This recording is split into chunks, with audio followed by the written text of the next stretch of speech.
আসিফ আরও বলেন, আমাকে তার নির্বাচনী এলাকা কুমিল্লার একটি উপজেলার জনৈক বিএনপি নেতা, আমি নাম উল্লেখ করছি না, প্ররোচনা দিয়েছেন।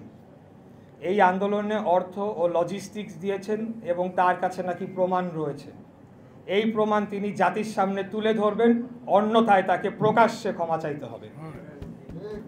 এখানেই তিনি থেমে থাকেন নাই। তিনি বলেছেন, বিএনপির একটি অংশের সরকারের সাথে বোঝাপড়ার দূরত্ব তৈরি হওয়ার কারণে আমাকে ব্যবহার করা হয়েছে। তিনি বিএনপির মতো ঐতিহ্যবাহী পুরনো বৃহৎ রাজনৈতিক দলকে হেয় করেছেন এবং একটি অসত্য অভিযোগ তুলেছেন। তিনি নিজেকে বিশাল কোনো মহামানব হিসেবে উপস্থাপন করেছেন। উনি হয়তো ভুলে গেছেন ওনার জন্মের আগে বিএনপির জন্ম হয়েছে।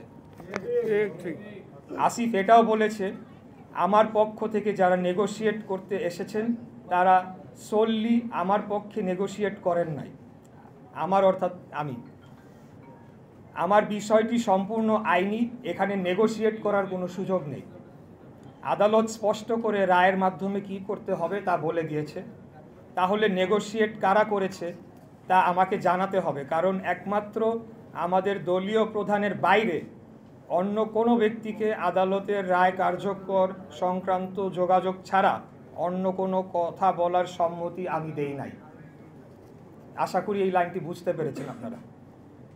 তার এই অস্পষ্ট কথাবার্তায় প্রতীয়মান হয় তিনি হয় মিথ্যা বলছেন, না হয় তার বুদ্ধিমত্তা স্থানীয় সরকার মন্ত্রণালয় চালানোর জন্য সম্পূর্ণ অযোগ্য।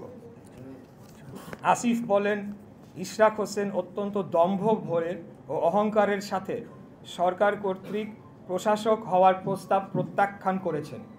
বরঞ্চ বিনয়ের সাথে এটি প্রত্যাখ্যান করার কারণ হিসাবে বলতে হবে, একজন বৈধ নির্বাচিত জনপ্রতিনিধি ও রাজনীতিবিদের জন্য এই প্রস্তাব অপমানজনক। 7, আসিফ মাহমুদ বলেছেন, সরকার কোনো নির্বাচনকে বৈধতা দিবে না। এটা কোন প্রক্রিয়ায় বাস্তবায়ন করা হবে এবং কবে, এটি প্রশ্ন রয়েছে। এখন পর্যন্ত তারা কোন কোন নির্বাচন অবৈধ ঘোষণা করতে পেরেছে? একটিও না। এর অর্থ এই দাঁড়ায়, বাংলাদেশের সুপ্রিম কোর্টের আপিল বিভাগ কর্তৃক বৈধতা বহাল রাখা গ্যাজেটকে পুরো অন্তর্বর্তীকালীন সরকার বৈধতা দিচ্ছে না বা মানছে না। সেটা সরকার কর্তৃক, অর্থাৎ পুরো অন্তর্বর্তীকালীন সরকার কর্তৃক উচ্চ আদালত অবমাননার সামিল নয় কি? এই একই আদালত বাংলাদেশের সংবিধানের আর্টিকেল 106 ধারা অনুযায়ী বর্তমান অন্তর্বর্তীকালীন সরকারকে বৈধতা দেয়নি। বরঞ্চ উল্লেখযোগ্য উদাহরণ হিসেবে ঢাকা দক্ষিণ সিটি নির্বাচন 2020 আমাদের মামলা ও রায়ের মাধ্যমে তৎকালীন নির্বাচনটির ফলাফল যে অবৈধভাবে ঘোষণা করা হয়েছিল সেটিই প্রমাণিত হয় এবং ফলাফল সংশোধনের মাধ্যমে সেটি আরও সুদৃঢ় হয়েছে।